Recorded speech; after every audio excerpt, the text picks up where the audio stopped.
안녕하세요. 행복씨앗입니다. 오늘도 시장을 정리하면서 하루를 마무리하는 시간을 가져볼까 합니다.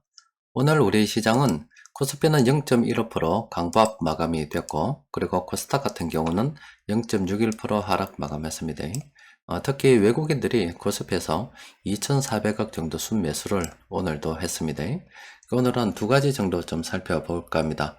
일단 외국인들이 최근 들어서 우리 시장 어느 정도 매수를 했는지, 그리고 시장이 한 며칠 상승을 했잖아요. 그러다가 오늘은 그 상승폭이 줄었습니다. 그래서 오늘 시장에서 주목하고 있는 것은 뭔지 이런 것들을 좀 살펴볼까 합니다. 일단 외국인들 순매수 관련해서 좀 보게 되면은 지금 외국인 투자자들이 수급 분석표를 쭉 정리를 해볼 때 지난 두 달 동안에 많이 매수했습니다. 이번 달에는 한 3조 3천억, 지난달에는 거의 2조 정도 이렇게 순매수를 했습니다. 굉장히 많이 매수를 했죠. 또 외국인 투자자들 그간 수급을 쭉 봤을 때 그간 우리 한국 주식을 팔아도 너무 많이 팔았습니다. 지금 화면에서 보시는 것처럼 2020년 그 코로나 요 발생 요 시점을 기준으로 해서 외국인 투자자들이 이만큼이나 지금 한국 주식을 팔았습니다. 그런데 이제 최근 들어서 이렇게 다시 순매수를 하고 있는 그런 상황이죠. 외국인 투자자들이 저렇게 우리 한국 주식을 많이 팔았던 것은 워낙 싸게 외국인들이 우리 한국 주식을 보유하고 있어서 그런 것도 있고요. 또 우리 한국 같은 경우 외환보유고가 다른 나라보다 좀 풍부하기 때문에 현금화하기 좋은 그런 상황이기도 하죠. 그런데 우리나라 정시가 무역 규모로 경제 어떤 규모로 봤을 때는 세계 10위권 안에 드는 우리도 굉장히 경제 규모가 큰 나라입니다. 그래서 계속 외국인 투자자들이 우리 한국의 주식을 판 상태로 있지는 않을 거다. 언젠가는 외국인 투자자들이 한국으로 다시 들어온다고 보시는 게 좋습니다. 그런 측면에서 우리가 미리 선심해를 해둔다 그러면은 향후 외국인들이 들어올 때 우리는 뭐 저절로 돈을 버는 그런 상황이 될 수도 있어요.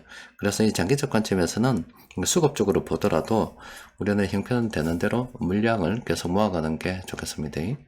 그리고 한 며칠 우리 시장이 하락을 했잖아요. 쭉 이렇게 하락을 하다가 어제하고 또 그저께하고 상승을 했습니다.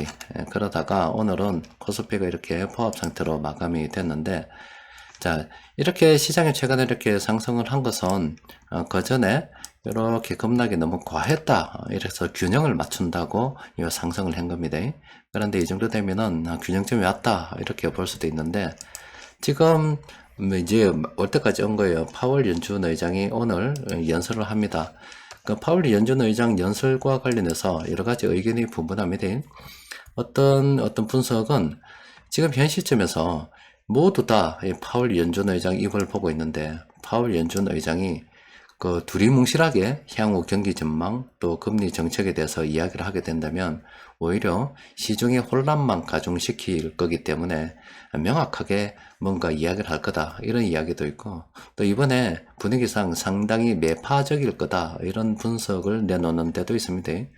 또 그리고 어떤 분석 기관에서는 9월 달에 기준금리 인상을 앞두고 있는데 그 사이에 살펴봐야 될 지표들이 있다. 그것들이 아직 명확하지 않은 상태에서 지금 파월 연준 의장 입장에서도 앞으로 9월달 기준금리를 어떻게 하고 그 이유를 어떻게 하고 이렇게 말하기가 좀 곤란할 거다, 이런 분석들도 있습니다. 그러니까 자기 다 이유는 납득이 될 만한 그런 상황이거든요. 그래서 뭐 어쨌거나 여러 가지 분석이 있든 말든 오늘 지나고 나면은 파월 연준 의장이 이야기를 할 거고, 그 내용에 따라서 금융시장이 반응을 하겠죠. 그러니까 다음 주 시장이 또 흘러갈 건데, 이제 우리는 그 파월 연준 의장 어떤 연설을 하는지 좀 지켜봐야 되겠고, 또 시장에서 이 투자자들 같은 경우는 뭐 여러 가지 앞서 말씀드린 것처럼 의견이 분분하긴 합니다만은 결과적으로 연준이 나아가고자 하는 방향은 우리나라하고 조금 달라요. 그 금리를 갖다가 지난번 7.25, 0.75%, 그 다음 0.75%, 9월달 올리면 또 0.75% 올리는데, 이렇게 기준금리를 올리는 것 자체만 하더라도 굉장히 이례적인 일이고 9월 달에는 뭐 사람들이 0.75% 올리는 거 용인할 수 있다 손치더라도 그 다음에도 또 이렇게 올린다 그러면은 이 시장에서 도저히 용납이 안 되는 거고 연준에서도 엄청 부담을 가질 수밖에 없습니다. 그래서 앞으로는 금리 관련해서 속도 조절을 갖다가 뭐 이번에 어떤 발언을 하더라도 가져갈 수 없다 이렇게 전망을 하고 있는 거고, 또 우리나라 같은 경우는 지금 이번에 0.25% 어제 기준금리를 올렸잖아요. 그런데 지금 미국하고 만약에 9월달에 0.75% 올리게 되면은 기준금리 갭차가 너무 많이 납니다. 0.75%나 차이가 나게 되거든요. 그런데 한국은행에서는 다음에도 0.25% 이렇게 천천히 올릴 것이다 이렇게 지금 시사를 했는데, 그렇게 된다 하더라도 미국이 앞으로 기준금리를 3번 더 올릴 수 있고 우리나라는 2번 더 올릴 수 있거든요. 그러면 미국하고 기준금리 차가 점점 더 벌어질 수밖에 없는 그런 상황이다고요. 그래서 내년에 미국에서 속도 조절을 하면서 기준금리를 좀 줄여주면 참 고맙고, 그렇다 손치더라도 우리는 이 내년에도 기준금리를 갖다가 좀 짧게나마 계속 연속적으로 올려가는 그런 행보를 보일 가능성도 높다고 하겠습니다. 따라서 미국에서 속도 조절이 뭐 놓으면 뭐 우리 금융시장은 반응하겠습니다만은 실제 여러분들이 대출 이자를 부담하는 데 있어서는 이번에 우리도 뭐 올해까지만 기준금리 잘 올려서 잘 참으면 내년에는 괜찮을 거다 이런 기대는 일단 하지 않는 게 좋습니다. 그 이유는 기준금리 차가 미국하고 너무나 크게 벌어져 있어서 만약에 그게 외환유출로 실제로 뭐 좀 이어지고 또 외환 시장이 많이 불안해진다면은 우리도 그렇게 하기는 싫겠지만 어쩔 수 없이 빠른 속도로 또 다시 빅스텝을 해서 미국하고 어떤 금리 균형 차이를 맞춰 나갈 수도 있습니다. 그러니까 우리는 아직 불확실성이 금리 인상 관련해서 많이 있다 이렇게 보시는 게 좋겠습니다. 자, 어쨌든 시장의 관심인 파월 연준의 연설은 오늘 밤에 있고 그에 따라서 다음 주 시장은 반응을 하겠죠. 자, 우리 시장 오늘 수급을 들여다보면은 상당히 괜찮았습니다. 외국인들의 수급의 대부분은 이 전기전자 업종 쪽으로 많이 몰렸고요. 그 외에도 운송장비, 운송창고, 또 화학 이런 업종도 돈이 좀 들어왔습니다. 그리고 투신이 운수창고 업종 이렇게 큰 순매수를 했습니다.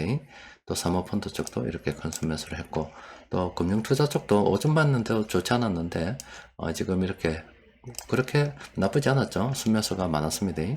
자, 그런데 세력들이 공통적으로 순매수한 종목들은 많지 않더라고요. 오늘은 이렇게 7개 종목이 있는데 살펴보면은 일단 SK 이 종목은 장기적 관점에서 충분히 긍정적으로 검토를 해 볼 만합니다. 다만 그 매수를 해야 된다고 하면은 그 시점상으로는 지금 현 시점에 단기적으로 좀 올랐다 아닙니까? 그러니까 지금 접근하기는 좀 곤란하고, 요거는 좀 지켜보다가 단기 투자하고 병행해서 매매를 가져갈 수 있는 또 그런 상황이 되기 때문에 요거는 관심 종목으로 한번 등록해 둘 필요는 있을 것 같습니다. 롯데지주 같은 경우도 단기간 너무 많이 올랐죠. 지금 현 시점에서 접근하기 좀 곤란하고, 삼성전기 같은 경우는 이 색깔 오른쪽에 있기 때문에 이거는 쳐다보지도 않는 게 좋습니다. 자화전자도 마찬가지죠. 이 오른쪽에 있기 때문에 쳐다보지도 않는 게 좋습니다. 한동안 버려놔야 됩니다.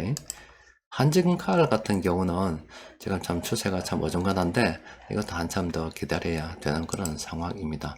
하나솔루션 같은 경우도 단기간 너무 많이 올랐죠. 좀 조심해야 되고, 지금 뭐 안 쳐다보는 게 좋습니다. 그리고 두산 인프라코 역시 현대 두산 인프라코 역시 조심해야 됩니다. 특별하게 관심을 가져야 될 종목이 SK 한 종목밖에 없는 것 같습니다. 그리고 변곡점 지표를 통해서 좀 정리를 해보니까 코오롱 생명과학이 단기적으로 많이 올라서니까 좀 조심해야 되고, 또 그리고 현대해상 단기적으로 많이 올랐으니 조심해야 된다고 분석이 되고 있습니다. 자, 이런 식으로 해서 이번 주는 어쨌든 마무리가 되었습니다. 그래도 주 초반만 하더라도 좋지 않았죠. 시장이 쭉쭉쭉 하락을 했는데 낙폭이 좀 과다하다면서 뭐 한 며칠 또 이렇게 잠시 올라가지고 조금 안도감을 가지고 이번 주는 마무리할 수 있을 것 같습니다. 또 다음 주 되면 시장이 흘러가는데 앞서 말씀드린 것처럼 우리나라는 이 경제 규모가 상당한 나라이고, 또 영국 이코노믹스인가 거기서 분석한 자료에 의하면 예전에도 한번 보여드렸죠. 우리나라는 그 어느 나라보다 제조업 어떤 규모가 크고 또 그리고 그 제조업에서 자동화될 수 있는 여지가 굉장히 많은 국가입니다. 따라서 기업들 이윤이 다른 국가들보다 극적으로 늘어날 수 있는 그런 상황입니다.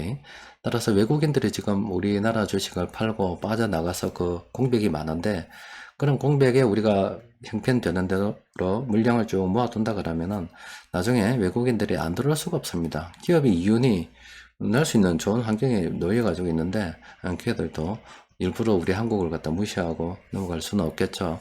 따라서 나중에 외국인들이 수급적으로 봐도 들어오게 되면은 우리는 좋은 위치에서 주식을 들고 있는 게 되기 때문에 우리는 흔들리지 말고 자신의 상황에 맞게 물량을 계속 모아가는 게 좋겠습니다. 자, 이번 주도 모두 다 고생하셨습니다. 이상입니다.